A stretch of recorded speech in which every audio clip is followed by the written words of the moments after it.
I've never seen a fire like this in this area before. I mean, there's dead zones for miles, and I never expected that.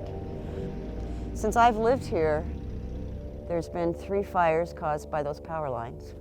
And so, yes, global warming has something to do with it because we're having hotter, drier temperatures, and man's greed has something to do with it because Pacific Power doesn't want to lose money by turning the power off.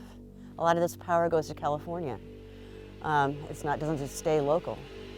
And they made a huge error.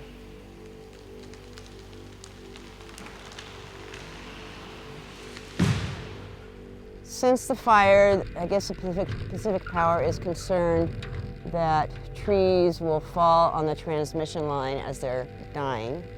And so they have a legal right to cut 300 feet on each side of the transmission lines.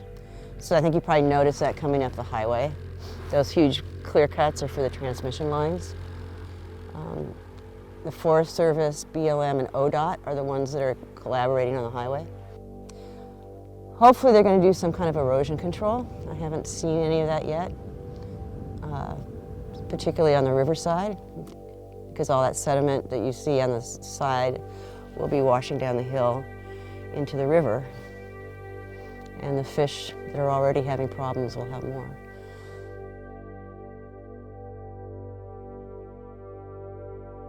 There is a bare, steep hill up above me where all the trees have died, and I am really worried about a debris flow or a landslide coming on top of my house, in which case I don't get insurance because there's no insurance against landslides. I've limbed a lot of trees, particularly around my house, and then I cut grass. I mow fields. I'll mow under trees, I'll limb them, and then I mow them. So anyway, I'm trying to reseed the banks so they've got something on them, so at least there's some grass will start to grow, and then the native plants can come in afterwards. I'm just trying to keep silt out of the pond.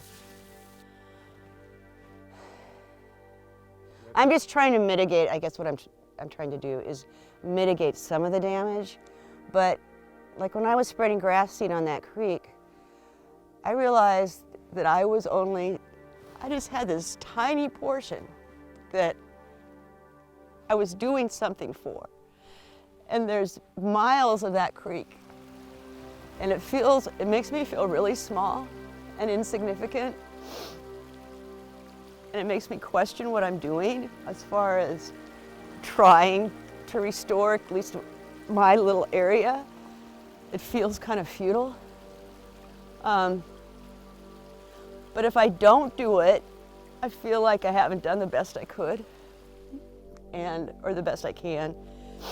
So I just go ahead and keep spreading grass seed.